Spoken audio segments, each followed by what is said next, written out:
Gentlemen,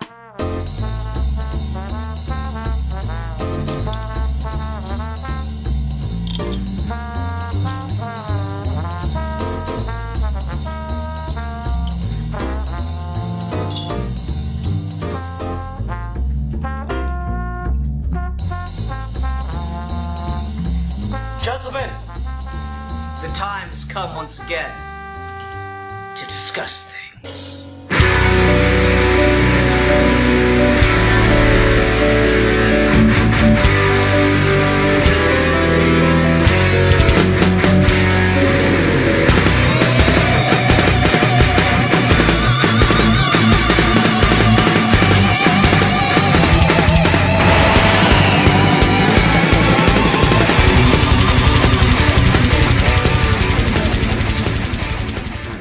Hi everyone, welcome to another episode of Geeky Gentlemen. I'm Sid Part 2. Joining me today is... A geek for fun. And a geek for evil. Oh no, not a geek for evil. A geek for evil. Wait, so like, Here hold to on, fuck up your lives. I need clarification here, okay? So Yeah. you're a geek for evil, yes? So does that mean like you just geek out over evil people, or you're a geek that commits evil? Like what's the... No. I am a geek for evil in the sense that I suck the joy out of being a geek for everyone else. It's like, oh, you like that one comic by that one writer? Here's everything bad they did when they were in high school. I mean, but like, that Don't is you feel Steve. silly now? That is not me. That is you.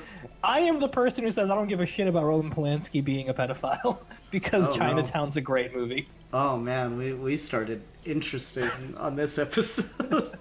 That is the exact opposite of me. I don't give a shit what people do in high school. I just want them to make good comics. Damn. Harsh. Or movies. Yeah. So anyway, here we are to discuss something that Steve wanted to bring back up. This is based on the conversation we had a long time ago on this show. So if you really, really want to, you can go look up another episode of Geeky Gentlemen on political satire. I think maybe it was just satire. And see if my or Steve's opinions have changed. I didn't watch that episode, so I don't fucking know. Probably, maybe not. Who knows? If you go watch another episode of Geeky Gentlemen, but watch this one first. So anyway, here we are. Here we have it. The Geeky Gentlemen have returned back to the same topic once again. Steve, what made you want to talk about political satire? Well, if I remember right, it came up after we talked about To Be or Not to Be, and Mel Brooks is kind of the king of political satire or political parody or really anything to do with poking fun at really serious issues. I mean, everything from the Hitler song and The Producers all the way up through what he's done recently with History of the World Part 2. So I just thought it was kind of a natural extension of that.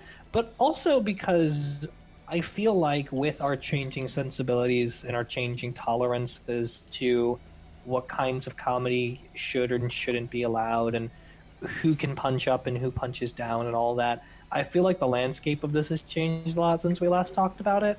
And I figured it might be fun to kind of dive into some of that stuff, because the one thing we probably didn't touch on back then, or if we did, I'd be surprised if we thought this far ahead, is the way stand-up comedy has changed so drastically with certain comedians who are like, I got canceled, so here's my Netflix special about how no one wants to listen to me talk about things anymore.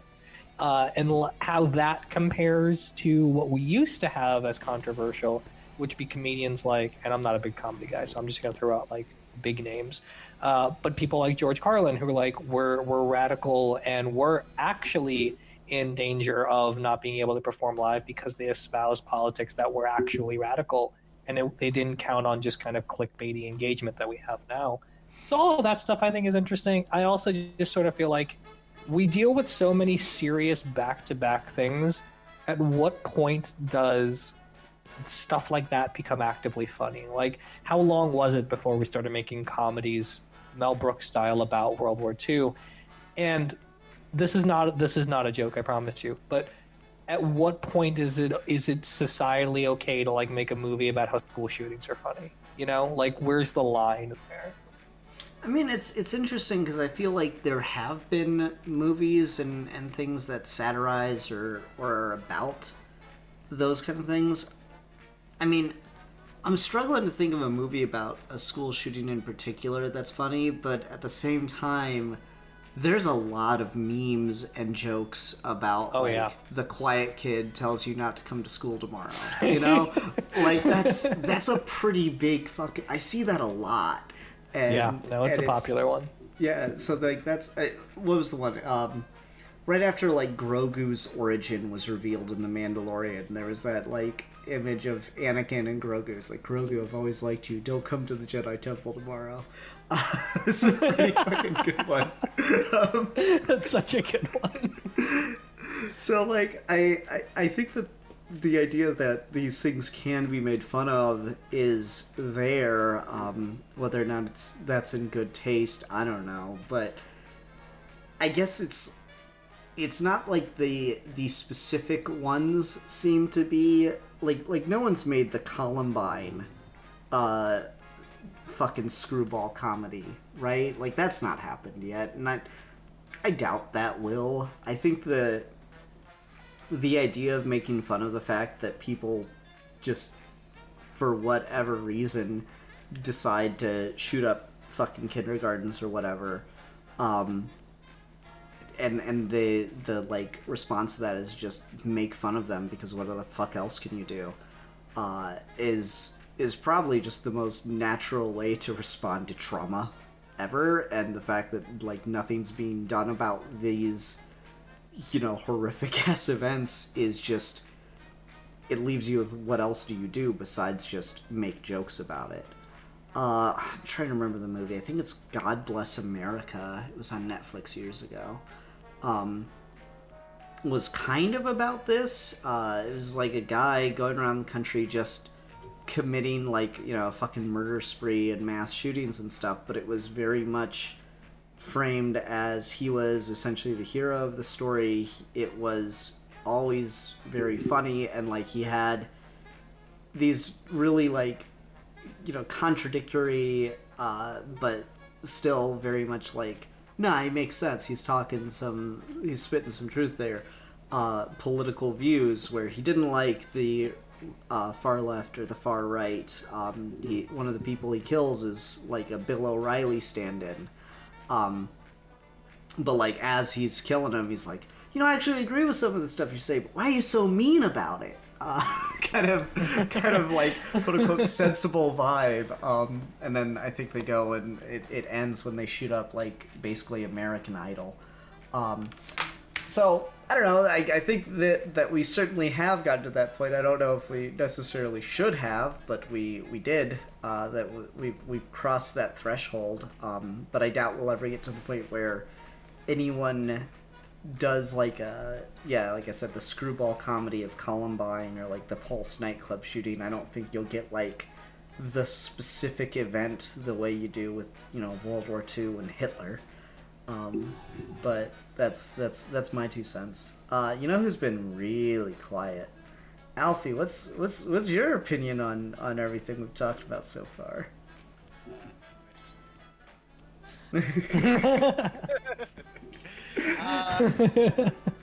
FBI, we got him.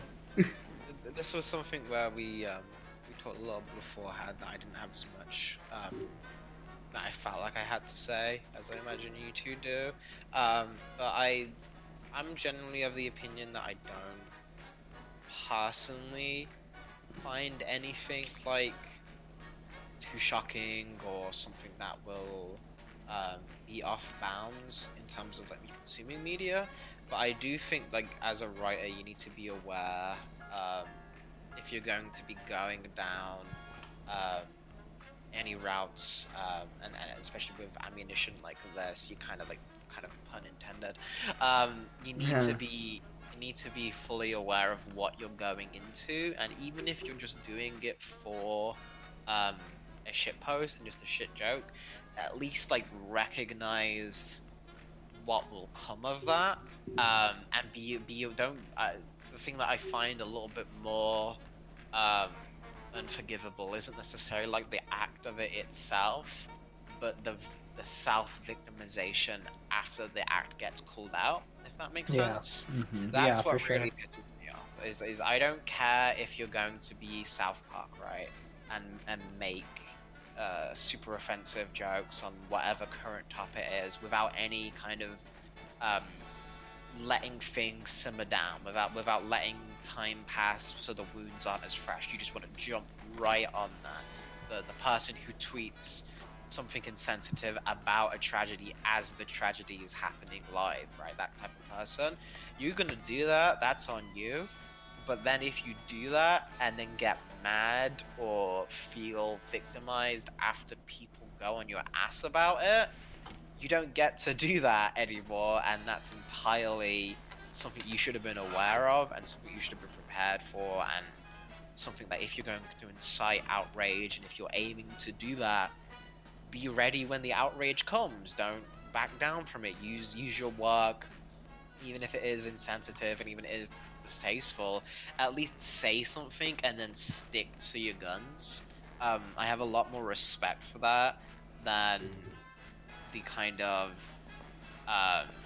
the bigger mouth without being able to back up the work without any sort of like artistic validity or trying to hide immediately behind defenses. Just if you're going to be an asshole, just own it, right? Just accept it. And I've got no inherent issue with that existing. I think art can be just to be an asshole sometimes. I think that's just part of the human experience. It's something that's very interesting as like us as a species. I don't necessarily want to go out and make that myself, but I don't have an issue with that existing, if that makes sense. Yeah, and I mean, to piggyback off of that, part of the problem here is that sort of cliche now of the right just can't meme, because the idea of making jokes because nothing is off bounds and because you want to push the envelope and whatever, that's fine. I agree with that in principle. But that's not usually what ends up happening. We're like, if every dude who got canceled for saying an offensive joke has now made a Netflix special about how they got canceled for making for making an offensive joke, and they're just regurgitating the same 3 jokes over and over and over again, like I identify as an attack helicopter, then you're not pushing the envelope at all.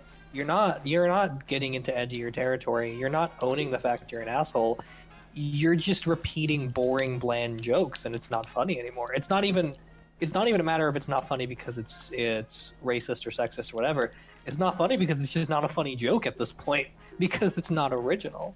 And so, like, if you're gonna go down that rabbit hole of like, okay, fine, I got in trouble for saying X, Y, or Z, then at least like own it and lean into it and keep doing something with that actually pushes the envelope and like actually causes people to talk, instead of just kind of going back on this idea of like, oh, I'm the victim, I'm the person that got pushed out of society for doing this, even though you absolutely didn't. And the other part of it is just the idea of who the target is, because there is that idea of punching up versus punching down, where like it's okay, depending on who you are, to make jokes about people who are in higher status positions than you, but you don't want to do that to people who are lower than you. And I don't like that framing. I feel like that sort of takes away from the idea that a lot of comedy is just disarming those kinds of hierarchical thinking and just bringing everyone down to the same level and bringing out the funny side of everyone's daily existence, whether they're like rich or poor or whatever. But the bigger thing there is really just, are you making a joke?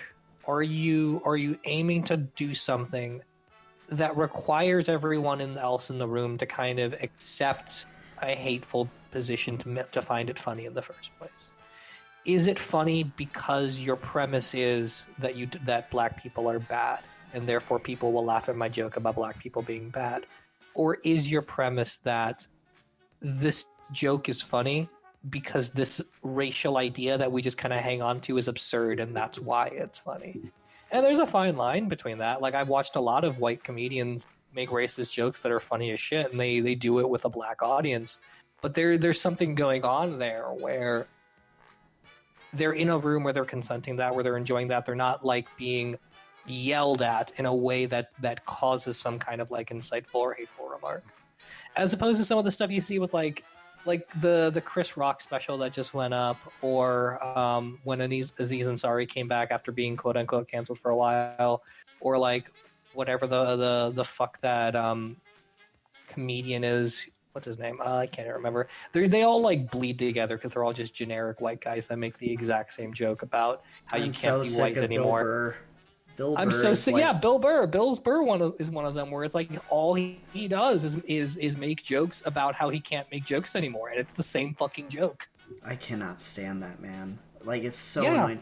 Anyone who ever goes on Joe Rogan's podcast, like I swear to God, man, I get so many. If you just like scroll through shorts, you get like all these fucking Joe Rogan podcast clips, and every time I'm just like, no, don't recommend this channel. I don't want to see this shit, because it's always some fucking person sitting there trying to act like they've discovered the most profound information and try to like blow your mind, but it's all the most like blasé or just blatantly wrong shit. It's fucking ridiculous. But like Bill Burr is someone that comes up in that conversation a lot, of just all he does is talk about how it's not fair to him, or how like he's in such a weird position now as a white guy, and he tries to make humor out of it, and like you just see his bits all the time, and it's like, it's not even funny, man. You're just the same three fucking things over and over. Oh my God. Bill Burr, and his like favorite word is feminist. He loves to rag on feminists. Great, man. Fucking adore it, honestly. And the thing is, like, right. Say Bill Burr is listening to this, and he probably is. I mean, the fucker, probably one of those fucks that like Googles his name and jerks off to the results. If he's listening to this, he's like, oh, these fucking lefties, they can't handle me. I'm too raw, I'm too uncooked, I'm too cool for them. I break their little worlds down. I'm like, nah, man, you're just not funny. And also, you were like distractingly shit in the first season of The Mandalorian.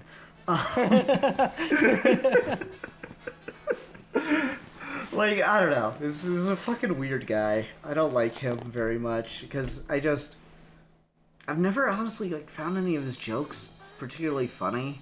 And you're right, Steve. I think they all are the same fucking thing, so I don't really have anything else to add. I want to be better than Bill Burr and not just make the same fucking joke and rag on it forever. Speaking of Ian scrolling through YouTube videos, I had something come up today that I thought was interesting. I'm not sure how related it is to this topic, but it's a thought that seems relevant that I want to get out. So I don't know what movie it's from. It had George Clooney in it, and he was like some kind of businessman. And he tells this woman there, alright, fire me right now. Act like you're gonna fire me. And she goes through and tries to do this, like, I guess, sensitive or professional or what the fuck ever kind of firing him thing. And he keeps, like, cutting her off and raising concerns and stuff that a fired person would. Is this up in the air? Is it that movie? Yeah, with George Clooney and Anna Kendrick. The one that got nominated for Best Picture was written by Ivan Reitman. Yeah, I saw this clip today, and you know what the fucking title of the video was? Is like, woman gets put in her place. And I'm like, man, I mean, it's a good scene. It's a well-acted scene on George Clooney's part, don't get me wrong, but I'm just sitting there, I'm like, man, if you reverse the genders on this role right now, people, like, the same people that are fucking eating this up, you do the exact same scene, exact same tone. It's just George Clooney's played by a woman this time instead, right? Yeah. It'd be so fuck, dickhead feminist, shuts down, man. Like, kind of get a vibe. It's just so funny how, like, the tone of things and the way that they're taken and treated in different political circles, but particularly in right-wing political circles, just... I don't know, man. It's a weird fucking trip how you can have the exact same thing and you just present it to ever so slightly different ways, and it just completely breaks everything down.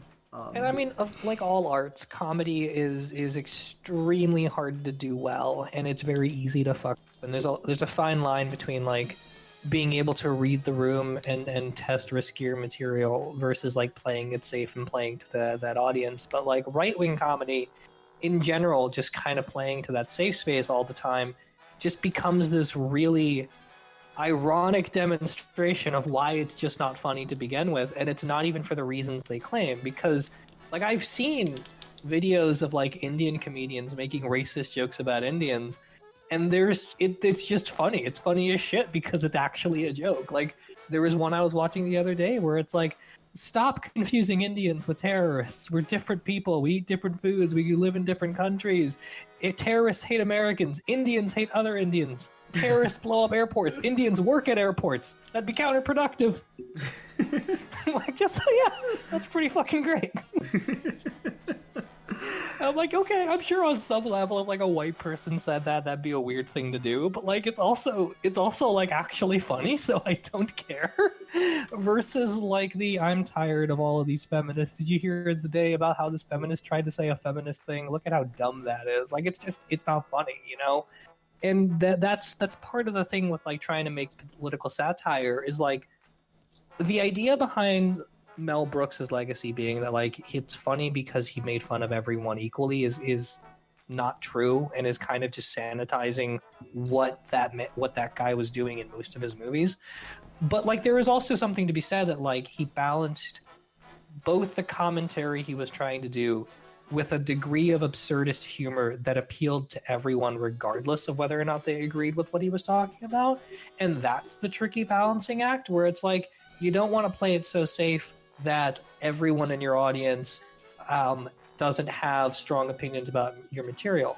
But whatever strong take or whatever strong stance you want to make, you can deliver that in a way that's digestible to a broad group of people without having to like lose its teeth at the same time. And that's what makes Mel Brooks fun, is that he's had an entire career making very similar comedy over and over again to like very of success.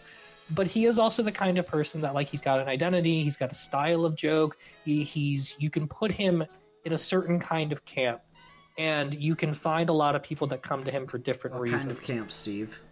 What kind of camp do you want to put the Jewish man in, Steve? You can put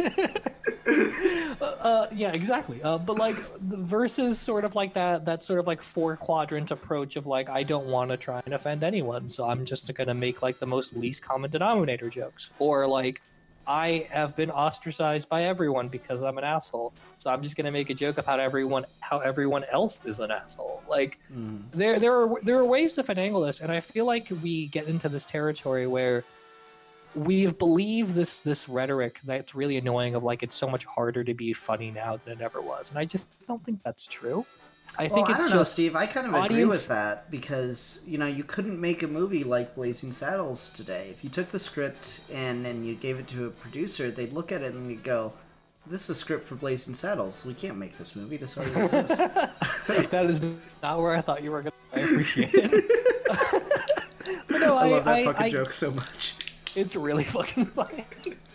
But no, it's one of those things where it's like people say that shit. People say like, you couldn't do this today, you couldn't do that today. Things are harder to do this or that. And like, I think with comedy, I don't think that's true. I don't think it is actually harder to make people laugh. I mean, if anything, the internet has proved to us that millennials and Gen Z's brains are so thoroughly rotted that they will laugh at anything regardless of having a reason to laugh at. Like, memes don't make sense anymore, man. They don't fucking make any sense at all. There's just weird fucking images with nonsense words written on them, and people find them funny for no reason whatsoever. So I don't think we've gotten a tougher audience. I think it's just a matter of like, there are a lot of people making old school jokes that young people don't find funny anymore, and now the young people are making young people jokes that everyone finds funny, and the wheel is just constantly turning. Like, there's a difference between showing your kids a VHS copy of like Duck Soup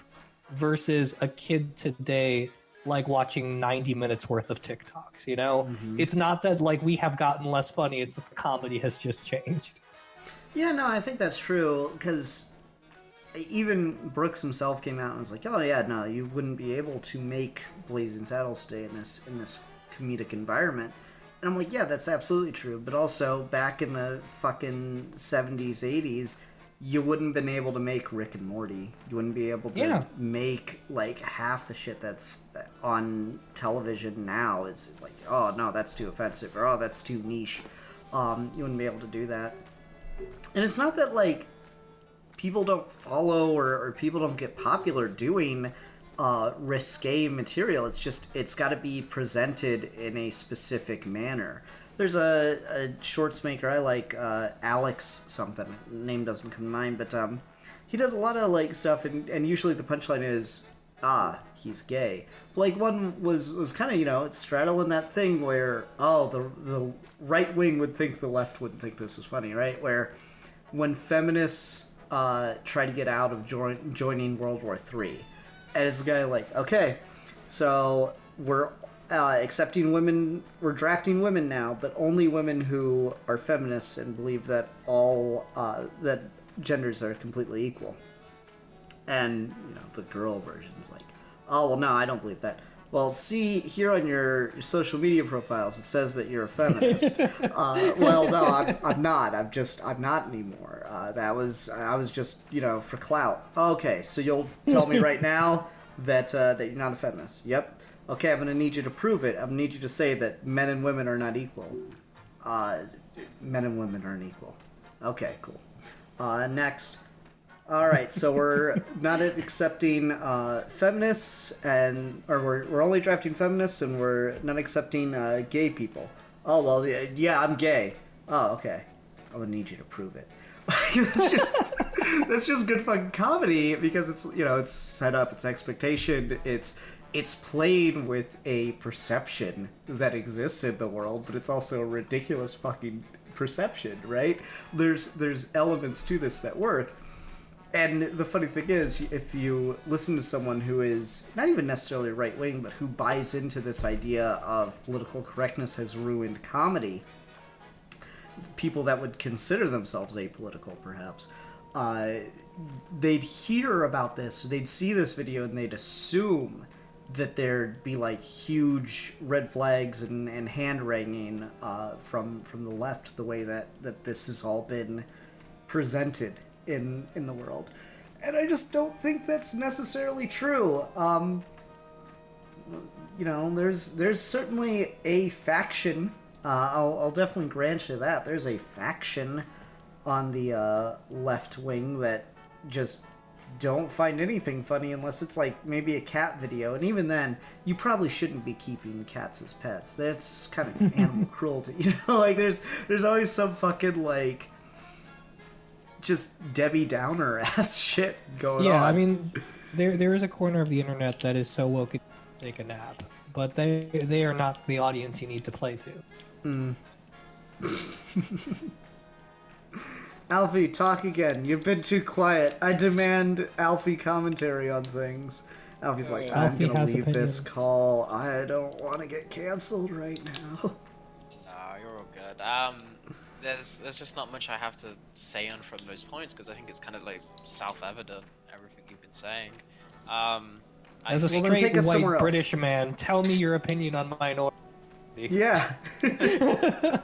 Come on, colonizer. They're pretty cool. They're pretty cool. I honestly think so. But no, it's just like I said before. Is like, I agree with Ian when you talk about just like the structure of a joke. Is kind of divorced from the content a lot of the times. Is even how you say a joke, like performance-wise, can make things funnier, even if you are just saying nonsense words. And I think that's something that gets lost in it as well. Is when we enter the era of social media where things, a lot of it is text and a lot of like expression doesn't come across. There can be sometimes like a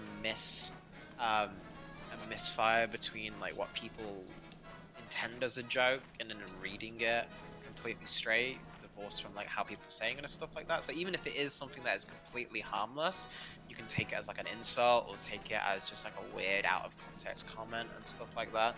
And I think that's something which is not necessarily made things harder, it's just a new aspect to how people talk and how people engage with each other, even among like friends groups and stuff like that, just like making jokes and stuff like between that. Or like Discord calls or fucking Discord like chat groups, stuff like that. I think that's something that's changed how people view talking to each other and makes people, again, if you're just a generous person, if you're just aware of stuff, you'll try and think a little bit before you say these things. But as well as if you're off the cuff and stuff like that, things can just spiral that. But it's kind of outside the topic of like the political sense. In terms of just like sticking to the political satire comment. I think again, I said basically what I had to say at the beginning. Alfie's like, I will have no strong opinions here besides agreeing with the two non-white people. What's your hottest take on political satire, Alfie? I don't have one, man. I kind of don't really think about it too much, to be honest. Like, it's kind of, you can have a fun joke with it, but it's something that I don't spend a lot of my everyday life thinking about, and something that doesn't bother me, or I don't keep up in terms of like how the times have changed of that. I look at like old comedians and modern comedians, and I think the jokes are still basically the same. Like throughout history, like how people make jokes is we follow the same structures, we follow the same kind of beat points, insulting someone's masculinity, insulting someone's appearance, insulting someone's way they dress, someone's way of talking, and so on and so on. And those vary like in a bunch of like infinite different directions, but the core of them is always the same. So like I truly don't think there is that much different, and I don't think there is going to be that much different for like the rest of the time. I think people are always going to make jokes, and people will laugh at them, and people will get mad at them as kind of an inherent factor of just speech and language. And I'm more interested in necessarily like different cultures aside from like the Western world, and like how their manners of humor is like clash with other things like that, because I do think that has a little bit more of a the way you see political satire and states under dictatorships versus places we have now, and states like just under emperors and stuff throughout history and stuff. I think that's really interesting. But in terms of just like the average day comedian and stuff like that, I don't really follow that many comedians on YouTube or stuff like that. I don't really keep up with things like that because I think I'm funnier than anyone. So it's yeah, that tracks. It keeps it pretty easy to follow. Fair enough. I don't know. It was just a passing thought. I do sort of feel like political satire is like a genre of movies or TV. It's either not coming out as often as it used to, or when it does, it kind of fizzles quicker than it used to. Because I don't notice a lot of it. Like, you could go back historically and like find like a good political, maybe not necessarily good, but like a big political satire that came out basically every year, or multiple for a decade for a while. The last 20 years or so, like we've had stuff like Sorry to Bother You, which is really, really good. We've gotten like TV shows and stuff that do it well, like Atlanta, or like or even just like darker comedy shows in general that like have like a twinge of political satire baked into them that are fun. Even like Rick and Morty has like episodes and stuff that are like worthwhile in that respect.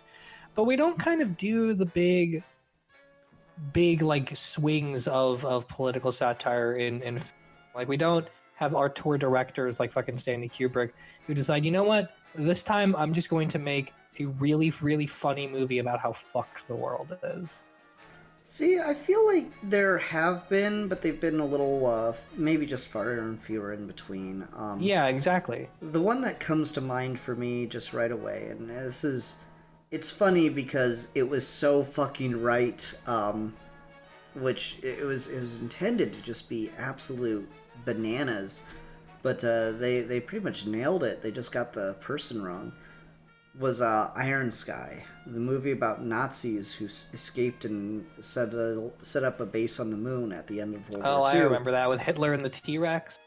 No, Hitler. That might have been in the sequel. That's the sequel. Okay. Gotta bounce real quick though, fellas. Continue the rest of your thought. Continue with the episode. Okay. Bye. I agree with everything though. Bye. Okay. No, but like Iron Sky had really fucking hilarious at the time, but now looking back on it, it's like, oh no, where Sarah Palin was president and she sent a black man to the moon to like establish her re-election campaign, and he came back with Nazis, And the Nazis were like, no, you're onto something, but you just need to go a little bit harder. And then Sarah Palin went full fascist, and she courted the vote of the entire right wing of America and did incredibly well. Like, that's... And this movie came out in, like, 2012, 2013, maybe. So... A lot of people hated it. But I don't know if you saw it on Netflix, but in 2021 there was by Adam Kay called Don't Look Up that got a lot of people's heads rolling. Everyone hated it. Everyone was up in arms about it. It got nominated for Best Picture, but that I thought was legitimately a really good movie.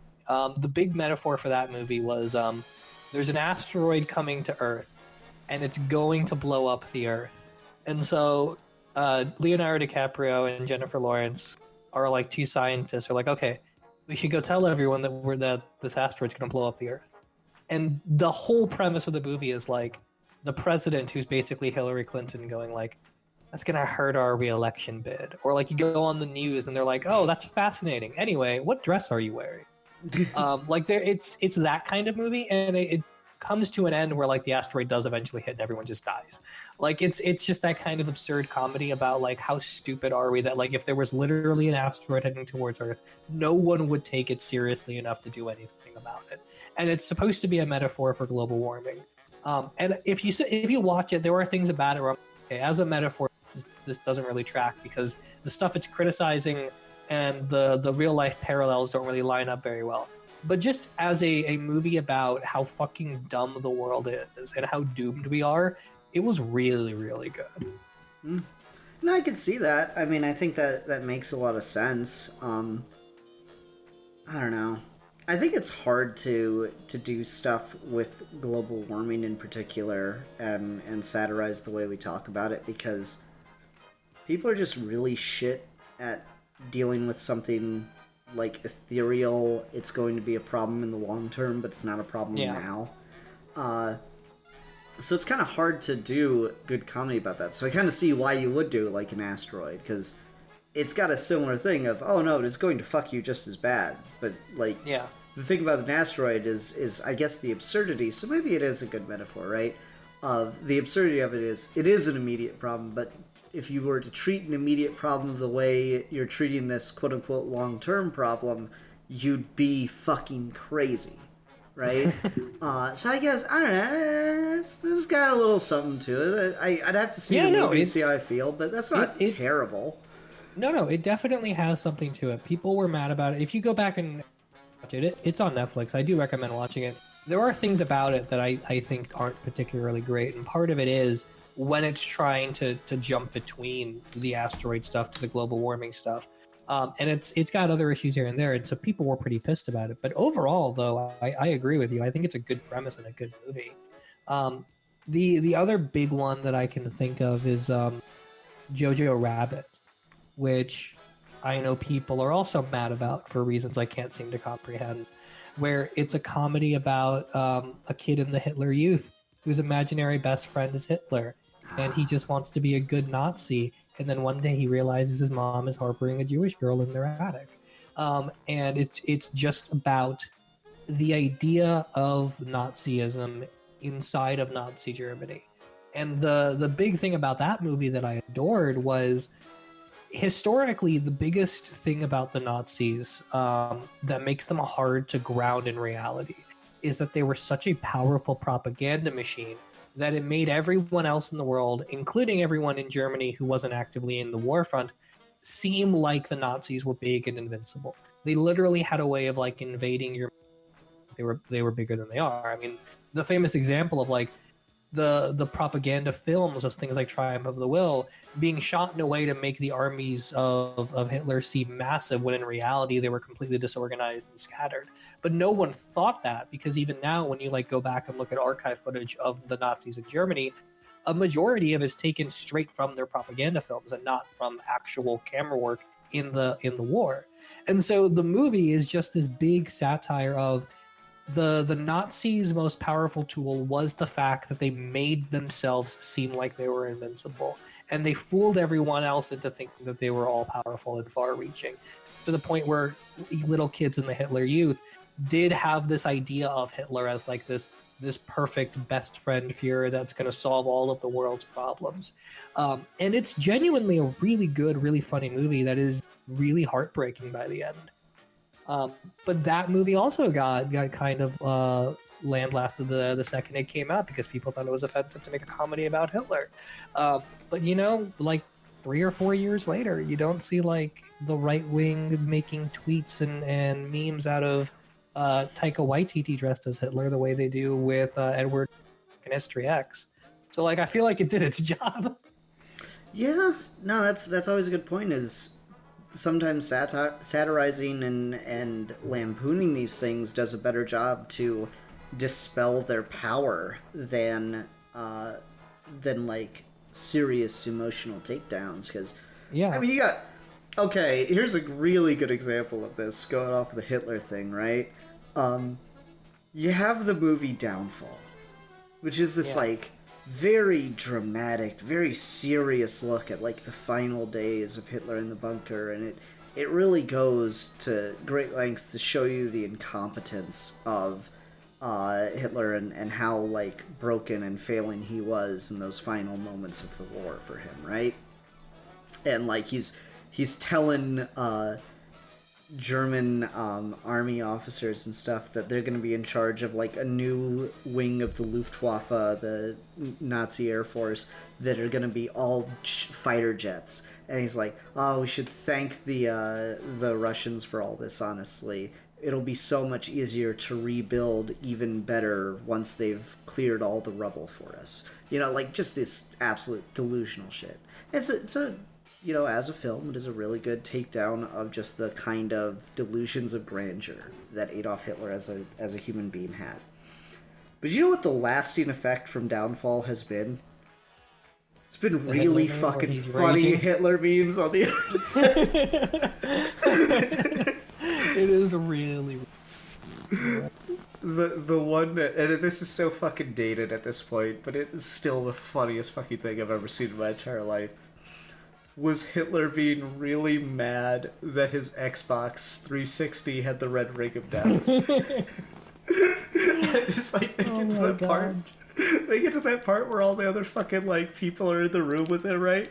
And they're all like suggesting things, and he's just like shouting at their fucking like biting their heads off. And they go, "Mein Führer, you could get a PS3. Get the fuck out of here!" And you know, this sort of like goes to like, when you do it right and you do it well and you do it in like a historically lasting way, there's just no amount of serious filmmaking that can ever replace that impact. Because like you're right, Downfall is one of those movies that's like it's this big dramatic epic that no one fucking remembers. They just remember the memes about Hitler. But then like you go back to The Great Dictator all the way before the US were even in the war, and Charlie Chaplin does his big lampoon of Hitler. And there's that scene in the beginning where you see Hitler talking, and he's not really speaking German. He's just like speaking gibberish because that was the joke. And he like talks for like 10 minutes, just screaming and ranting and raving and just foaming at the mouth gibberish. And then the announcer is translating, and it's like, "The Fuhrer has just referred to the Jewish people." And it's just so fucking funny in that moment. But you don't see anyone like using Charlie Chaplin Hitler for memes like that because the context of that works so well. You just can't do anything with it outside of it. It's a really good case of like, you can make these things funny. The idea of like you're not allowed to is wrong, because when you do it well, it stays within that realm. It can't be hijacked in that way, and it can still have that power. The dangerous thing is to attempt to do it and fail in a way where the legacy becomes the opposite of what it was going for. So Downfall, trying to be a serious movie about the realities of Hitler's final days, turning into a joke about the one Hitler meme, is completely antithetical to what that movie wanted to do. Whereas no one doing anything with Taika Waititi Hitler is proof that that movie worked. Mm-hmm. Absolutely. I don't know. It's interesting. Let's modernize this because I think it's pretty easy to make satire about the Nazis at this point. Like, Oh yeah, super easy. It's it's been done to death, and rightly so. Fuck them. They if the legacy of the Nazis is just making jokes about them, that'd be pretty good. I wish it was all that their legacy was, but unfortunately. Can I share my hottest take about the Nazis? Okay, go for it. Okay. Then we can get serious. But I've always hated them, even as a child, for being such evil, horrible people and so visually iconic, and also taking the coolest black and red uniforms of all time. No one can ever wear it. It's it is so a fucking bad. problem that like they take the most iconic fucking look ever. It's an issue. It's just not fair, man. It's just not fair. Dude, I remember one day I was walking around and I had black and red shoelaces on because that's a cool color combination. Yeah, it's a good combo. Yeah, and someone this was like when I was in like high school, and they told me something. I was like, Ian, you're into like white power and stuff. I'm like, what the fuck? What? And they go, you got black and red shoelaces on. That's like a skinhead thing. I'm like, what the fuck is what? I was so taken aback. It's just not fair, man. It's like you can never have a dude who decides to shave his head and wear a leather jacket anymore. It just doesn't work. Everyone thinks he's a skinhead. I mean, shit, fucking going bald and leather jackets. I'm kind of glad I got rid of my leather jacket and I've gone to a heated coat. Steve, this has nothing to do with anything, all right? I know you're like a fashion-forward individual and all that shit, but I need you to put that aside for this. You need to buy a heated coat for winter. I know you've told me about this, and you've showed me the one that you got. Sounds like the coolest thing ever, but it also just sort of seems like a thing that's gonna like clash with everything I would ever wear. So why would I buy it? I mean, it's just like a black coat with a blue zipper. It's not like incredibly, like artificial material on the outside. It's not awful. You got a little LED on your chest. That's kind of, I don't know, makes you look like fucking cyborg. But like legit, Steve, heated coat. It's like all of the fashion clashing in the world doesn't mean a goddamn thing when you're wearing a heating pad in the winter. You have no idea. I think you're right. Like just the idea of like having a heated coat while you're waiting for fucking defrost, that seems pretty cozy. Oh, it's so fucking nice. Anyway, what was I talking about? Okay, all right. So let's transition away from the Nazis and talk about more modern things. How did you feel as it was coming out about the whole Alec Baldwin, Donald Trump persona on Saturday Night Live? My big thing about it was just I didn't think the bit was particularly funny. Mm-hmm. Like, I know people were really angry about it, and a big thing about the Trump election was that retroactively people decided to get really angry because too many of the late night comedy shows that were out at the time were normalizing him by doing stuff like that, like Jimmy Fallon patting his hair, or like Alec Baldwin putting on the Trump impression and stuff. Like there was something about turning him into this icon of late night talk shows that made him seem like a more viable candidate than he would have been otherwise. And I don't agree with that. I don't think that's true. So I never had a problem with that stuff happening. I think the Alec Baldwin impression, Alec Baldwin's thing about it kind of falls into the same category as like fucking Ashton Kutcher as Steve Jobs, where it's like you put a photo of them next to each other and I'm like, I see why you did this.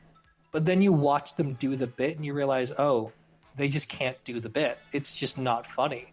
And we have, I think, in subsequent years, perfected the Donald Trump impression for a lot of these people on Saturday Night Live to do. But I just never thought the Alec Baldwin ones were particularly funny. I just never thought like the impression was all that good, or even like the material he was given was all that funny.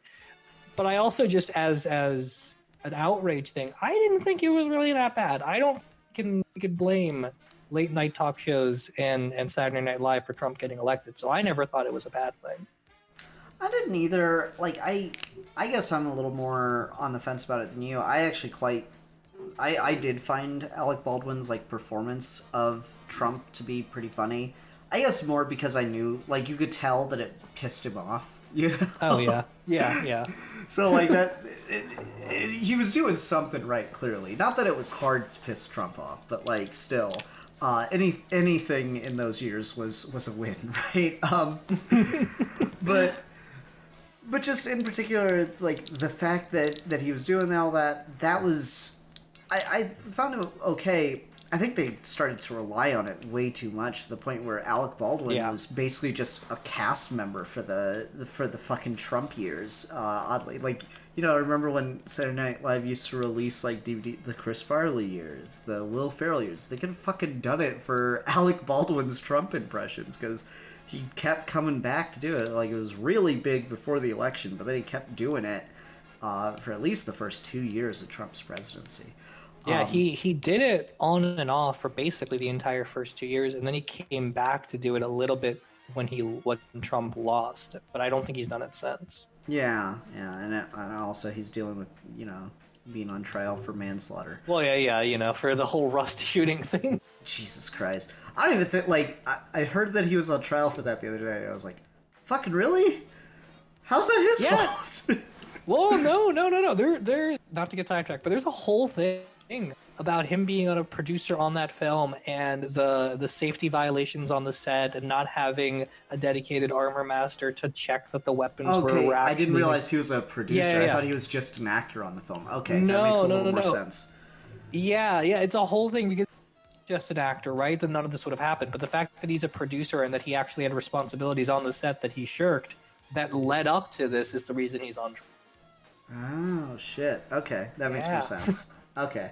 No, fair enough then. I thought he was just an actor. I was like, what the fuck? That seems wrong. He didn't load the gun.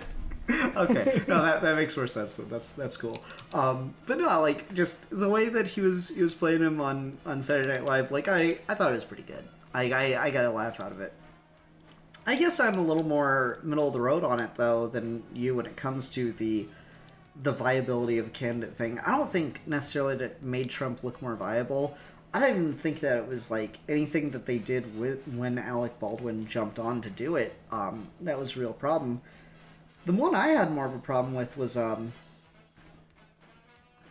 the like when they had Trump host in those early days, and the fact that they were like trying to come back and be as like brutal to him as they could and stuff, and I was like, you guys really cozied up to him as quick as you could for the ratings boost, you know, and that's the real problem. Same thing with like the Kimmel thing, but I mean, no one likes Jimmy Fallon. I have no idea how that man has kept a job. No one thinks he's funny. I've never heard anyone say anything positive about Jimmy Fallon. I have a very hard time differentiating Jimmy Kimmel and Jimmy. I don't find either of them funny. Yeah, no, that's fair. And not even in a like, their material is so crass. No, it's just not funny. Jimmy Kimmel was funnier when he was doing the Man Show, because at least then he was doing something. No, he was better, because even if he wasn't funny, there were boobs to look at. Yeah, exactly. I don't know, the fucking just the way that like SNL in particular like had a Trump host. Like, I'm less iffy on like Jimmy Fallon, right? Because okay, the man had a candidate for the White House on his show once he was already the nominee, right? Like that is reasonable enough. And Jimmy Fallon's such a fucking ballless little shit, but whatever. That it's just like it's a reasonable enough. The fact that like SNL drafted Trump on so early because they knew it would be a ratings spike, and they like made jokes about the fact that like they were getting flack for it, and then they tried to come back so hard once he'd actually been nominated and stuff. It just left like a bad taste in the mouth. It felt like very, very disingenuous. You know what it reminds me of? It reminds me of this experience I had in not even high school, it was fucking elementary school, where some guys were fucking picking on me for some shit, I don't even remember. But it got to me, it upset me, and then like one of the guys that was picking on me came up to me like later after everyone else had left. He was like, "Hey, listen, man, I'm sorry I was joining in and picking on you. I didn't mean it. I actually think that thing's cool too. I was just kind of going along with him. Don't be mad at me." And like genuinely, in that moment, I felt like so touched. I was like, "Oh, okay, so he is a good guy. I won't be mad at him then. That's fine." And then like, I don't know, maybe a week later or something, I saw the same group picking on this chick, and like they made her cry because she had like a fucking Teletubby keychain or something. And then just like later on, when he thought it was just her and him like alone in the corner of the room, he goes, "Hey, listen, I'm sorry we were picking on you, man. I actually find that really good." It's that spineless little shit. Yeah, you motherfucker. And like for someone the rest, needs to kick his ass. I know, for the rest of my life, I never fucking liked that kid. it was one of those things where like we went to the same elementary, middle, and high school, and I fucking held that grudge my whole fucking life. If I met him today, I'd still hold that grudge, man. Oh. Yeah, I mean it sort of goes back to a similar idea that Alf, where it's like, if you're gonna do this bit, just commit to it. Don't like try and renege and play the victim afterwards, because yeah, it's one thing to be like, okay, maybe you probably shouldn't have helped cultivate a late night image for Trump all these months leading up to the election. Then you spend all your time going hard on him because it's the popular funny thing to do. And then you bring him on and pretend like none of that ever fucking happened. Like, no, you gotta pick your lane here. You're either like committed to the SNL Alec Baldwin bits about how he's just an egomaniacal moron, or you're cozying up to him. It's one or the other. Like at a certain point, you kind of lose credibility doing stuff like that. And part of the problem now, and this isn't me saying it's harder to be funny, because I don't think it is, but I think part of the problem now is because our sense of humor has evolved to this point where it seems like things that are just absurd are funny, or people find themselves in weird little absurd rabbit holes of existence. It's really hard to make something like that really stick. So like, you remember when we were younger, The Daily Show was like the biggest thing ever. Oh yeah. And then like the second Jon Stewart left, or like really right around the time Trump became president, if you want to go later, it just stopped being important. It stopped being a kind of thing where people felt like they were getting an alternative to the bullshit on Fox News. But now you look at like the kind of bits that like Trevor Noah was doing when he was on the show, and like he would get these interviews, and Jon Stewart did this sometimes. It just depended on whether or not there was an election happening. You'd get these bits of like the Daily Show crew interviewed a Trump supporter, and they just cut all these clips together of Trump supporters saying like the most batshit insane things ever about conspiracy theories and about Kennedy really being alive and coming back to run as the vice president under Donald Trump, and how Donald Trump didn't really lose the election, and like everyone already knows the that election. He didn't lose the election. No, the election works fine. It's fine. Yeah, he didn't lose the election or the election. He's secretly running everything behind the scenes, and like the idea there is that it's funny because people are so distanced from reality. But when you have a majority of people in the country that are like that distance from reality about like everything, it's really hard to make a satire or a comedy bit about things that are absurd, because it's just so hard to be more absurd than what's actually happening. Like, truth is stranger than fiction. Yeah, no, like you and I talk about this sometimes too, where like there are all these fucking World War II spy movies about like all the crazy cool spy shit that they did in the fictional World War II. But then you like research the actual things that World War II spies were doing, and they're so much crazier than any movie you've, because that's just how the world works sometimes. But it's the same here, where it's like, if you told someone in a vacuum what QAnon is, that would be the premise to like a satire of some kind. It's insane that is just the day-to-day existence for a majority of people in the country. So like, how do you sufficiently make that extreme enough to make it funny again, without being so divorced from reality and completely losing your audience? Like, people are so fringe in that kind of stuff now that it is, I think, hard to figure out what exactly is the line of like how far can you go here? Like where's the joke? Where is the joke when a person is just that far gone? Yeah, I don't know. It's one of those things where there's been such an effort to satirize and do these things, but you're at a certain point, satire is just making fun of the thing. It doesn't really like solve the problem. It's just kind of pointing to the fucking crazy guy on the street wearing a tin hat and laughing. It's like, yeah, I mean, you can only do that for so long before it's kind of like sad and or mean. I don't know. I don't know what you really do with that. It's certainly not a solution. It is a coping mechanism. But then, yeah, you kind of bring up an interesting point. It's like, at what point is like satire just not effective anymore when you've got such a large portion of the populace that believes in these things, right? Yeah, because Borat, right? Borat is a good example of this because you had the original Borat film, which came out in like 2010. No, it's older than that. 2006. Is it that old? 2006. Okay, so the original Borat came out in 2006, and then they did a sequel in 2020, which is at that point like a 14-year later sequel. And the joke about Borat really is just like he's going around and talking to regular people, saying insane shit. But then the joke in the sequel is that he's going around talking to people, and the people are the ones saying insane shit.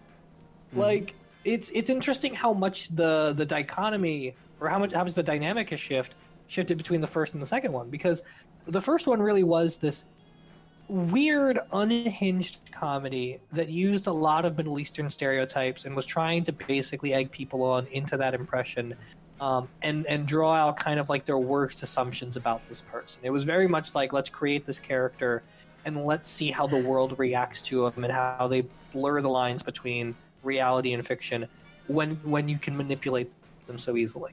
You remember when the second one? I think my favorite scene in the first one is when he's been invited to the like the fancy rich people party, and he's like, I need to go relieve myself, and they show him the bathroom, and then he just walks out with poop in some toilet paper. And it's like, where is the Jew? Like, it's just that was a good one. That was a good bit. Like, he took because what was funny about that is he wasn't just satirizing like the fucking stupid rednecks that don't know any better, right? Yeah. Is he went like to the upper echelon of society too, that like has this faux level of acceptance and like just a very like fakey elitist attitude about these things. He was showing up and trying. Yeah, he was showing up in the situations and basically forcing people to say the quiet part out loud. Mm-hmm. And the sequel is very much the opposite, because the sequel, nothing he can do sounds more insane than the people he's interviewing in that movie, to the point where there's that. Do you remember that whole controversy with Rudy Giuliani appearing in the movie? And like how they essentially tricked him into thinking he was about to sleep with a 15-year-old. Mm-hmm. Like when you get to that level, it's not even the Borat bit that's funny anymore. It's just the world is funny. I mean, like, here's the other thing, right? Like, so Rudy Giuliani, because he's signed up with Trump, he's one of the good ones now, right? Like, he's one of the ones that the QAnon people like. But then there's like video evidence of him very clearly being down to do child prostitution, which is the whole thing that QAnon is supposedly fighting against. So what the fuck? Well, yeah, I mean, because there's no consistency in the. Just like either smart enough to understand the 5D chess or you're not. There's no way to logic out. And so, like, when you're dealing with shit like that, like, what other choice than you have to just be like, point and laugh and like, look at where we are now. Like, it's the same thing as when we go back to something like Don't Look Up, where it's like there's not any level of intellectualizing a metaphor that's going to make this message go down any better. At some point, you kind of just have to look up and be like, this shit is ridiculous. I am going to yell at the camera and tell you how ridiculous this is, because that's all there is left to do. Mm-hmm. Mm-hmm. I don't know. Get Out is not a satire in a comedic way. I mean, it's funny. It's a funny movie, and it's a scary movie, and it kind of checks all the boxes. It kind of defies being boxed into one genre. But Get Out's an interesting example too for me, because Get Out's a really good movie. It has really interesting things to say about race. And the thing everyone remembers about that movie is that one scene when the dude from the West Wing is like, I would have voted for Obama a third time. And that just kind of became the epitome, like, I pretend to be woke liberal person who doesn't actually want to do anything. And that, there's nothing in that movie, I think, in hindsight, that's ever going to be as funny as that one bit. Because that's just kind of true. That there are just so many fucking people. You can just quote tweet on Twitter and paste that image, and you'd be 1,000% right. And like when that's the level of satire we're reduced to here, it does sort of raise the question of, okay, maybe we're making less of them now, because it just doesn't do it for us anymore. Like at some point, it's just less funny. Yeah, like at this point, it's fucking. At this point, it's like you're gonna fucking watch reality TV and Jackass. Why would you watch political satire? There's no metaphor anymore. What metaphor are you trying to trace now? Yeah, no, I think that's it. Is political satire is not dead, but like fucking limping along because there's just nothing to do. Like the world has gotten too absurd for political satire. You can't make it, quote unquote, funnier than it already is. Like. Yeah. Again, this is campaign stuff, so this goes back to like 2016. But like, the moment that was just like I think my brain melted that someone could say something this stupid, Steve, and it shouldn't have, because I mean it's so basically on brand for him. But I just remember, I think it was a Barbara Walters interview with Trump, and she goes, "What do you have to say to people who say that you're just not a humble person? You're just not you just have no sense of being humble." I am the most humble person. I'm more humble in ways than you don't even understand. And I'm just like, this can't be real. This all had to be a joke, right? Like, this is just, the fucking, he's gonna get to the end of the election, and then the like, you remember that reality show from the early 2000s, Joe Millionaire? Like, that's what's going to come out, right? He's going to get to the end of the election, he's going to lose, and then it's like the Trump running for office thing. It was all just a reality show, and we fooled an entire nation. Like, I was just waiting for it at that moment, because it was so fucking absurd. But that's the problem is, like, it's hard to do satire when your subject is just so like lost to satire. You've created a populace that is too dumb to satirize. Yeah, I mean, at a certain point, you kind of have to like hope the other party cringes or like has some kind of face they're trying to save, and if they just don't, you're not going to get anywhere. I mean, it's that old cliche of like, if you stop showing that you're bothered, then people will stop bugging you because it stops being funny. And that's basically where we are now, where it's like there's no amount of ragging on politicians that you can do that'll stop them from doing what they're doing. We have come so fucking far from Watergate, where like the idea that Nixon potentially hired people so that he could cheat in the election seems so fucking benign compared to where we are now. And I remember I was watching All the President's Men for the first time.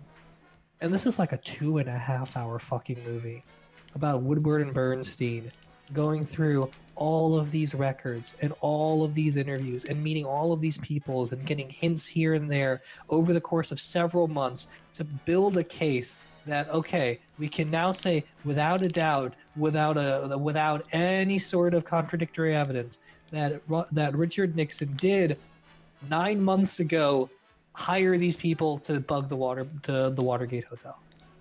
And like that, there's no fucking way that would happen today. Because you'd find out about it about day one, and people would stop giving a shit in day two. Mm-hmm. It's insane to me. It's so strange how far we've come. Yep. I mean, that exact thing happened with Trump's son, was it? meeting with Russian delegates in the lead up to the election. It's like the journalist talked about it. It's like I spent months working on this story, and he just tweeted it out. Yeah, he just tweeted it out. Yeah, like it's just they're when people don't show any sign of being fazed by this, like there's really not much you can do. Back in like 2016, when Newt Gingrich got on CNN, and was like, crime is going up, and then he got quoted a statistic, and he's like, well, actually, crime is going down. Like these are the facts, and Newt Gingrich was like, well, sometimes you can disagree with the facts on live TV. And that just became the ethos of the Republican Party ever since then. There's just no going back at that point, because like you can't catch them in a lie. You can't call them hypocrites. Jon Stewart did that interview with that Republican congressman recently, and it just shows how far both Jon Stewart has fallen and how far we've fallen as a society, where like the entire interview was just him trying to trap the congressman in rhetorical in basically just rhetoric, so that his argument felt like it was contradictory. And dude did not skip a beat. He just kept answering in hypocritical ways, and it did not fucking matter. And people on the left share that clip, and they're like, look at Jon Stewart just rail against this guy. And people on the right share that clip, and like, look at how smart this guy is. And at the end of the day, you look at it, and you're just like, no, the problem is you don't call out contradictions to someone that doesn't care about contradictions. It just doesn't work. Mm-hmm. I don't know. Jon Stewart as like the savior of the rational society is a really bad idea, because the thing I always remember Jon Stewart for was he got on the lawyer that the W. Bush administration used to justify the quote-unquote enhanced interrogation methods as not torture from a legal perspective. He got that guy on, and he interviewed him. And that whole interview, he's just trying to get the guy to admit that, like, what was the argument? Jon Stewart's argument was, if you're brought in to find something that is like torture, but technically not, are you then just finding torture? And the guy kept saying, no, we're finding something that is just shy of torture, that does not meet the legal definition of torture. That's the distinction here. That's the legal justification. And that's the whole fucking interview. Like, it's 5 minutes of that conversation. And like, the funniest thing to me is, you get to the end of the thing, the guy goes away, they cut to commercial break, they come back, Jon Stewart, he goes, you ever have a conversation with someone and you just can't quite seem to agree on the terms? I think that's what we just had there. It's like, that was the closest I think Jon Stewart's ever gotten to just admitting that he failed to get the response or get the kind of questions he wanted out and the answers that he was looking for. It was fascinating. It's one of those things where I feel like even the most well-intentioned of Democrats kind of fall into this trap where I think they don't realize that to catch a Republican in a lie, you either have to compromise what you're arguing for, or you have to stoop to their level. And neither one of those things is ever really going to work. Because one of the Jon Stewart bit that aired recently, he was basically trying to get the person, I can't even remember who, but he was basically trying to get the person to admit that as a statement of fact, more people die because of gun violence in America than anything else. Like, the guns just kill the most possible people. And so he was trying to say, by not doing something about guns, you're making police's jobs harder. And then the guy responded by saying that, well, the liberty of having a gun is foundational and more important. And sometimes just because the cops want to do something doesn't mean that they can impede on someone's actual right. And in that exchange, I get what Jon Stewart was going for, but he completely lost it, right? Like, there's no way, there's no version of that response where Jon Stewart's coming out on top, because the only thing you could say there is you have to admit you're either on the side of the police can trample your rights should they want to, which is not something you'd want to admit, or you have to say the guns aren't a right, and you're not winning anyone over when you go either way. You can't say, well, no, the police should be allowed to do their job regardless of rights, because that's the wrong position to take if you're a Democrat. And you can't say, well, the guns shouldn't be a right, because then you're going to lose the Republican crowd you're trying to convince in the first place. Like, there's just no way out of that spot. But even still, people kind of take that as like a holy grail example of like, this is why we need people like Jon Stewart, because they're logical and whatever. To the point where Politico, in 2022 suggested Jon Stewart should run for president. Like, that's just where we are now. It's either going to be The Rock and Jon Stewart versus Trump, or we're probably going to lose again.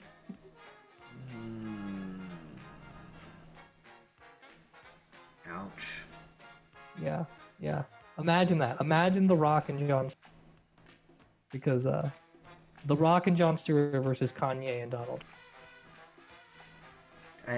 Excuse me. He now identifies as Ye. As Ye, yeah. Is Ye and Donald Trump versus John Wayne The Rock Johnson. And this is somehow not a movie directed by Sacha Baron Cohen. Pretty shitty movie. Yeah, all right. Yeah. I think that's the end of this discussion. At this point, we've reached the point where the conversation on political satire has just gotten depressing. So I think that's where we're gonna wrap things up. Next week, the plan is to review The Shape of Water. Hopefully, Alfie will be able to stay for that one. Not sure what came up. He said he had something to deal with, so no worries. Until next time, everyone, thank you so much for watching. I'm the Philosopher. And I'm depressed. And we are your geeky gentlemen, and we will be sad.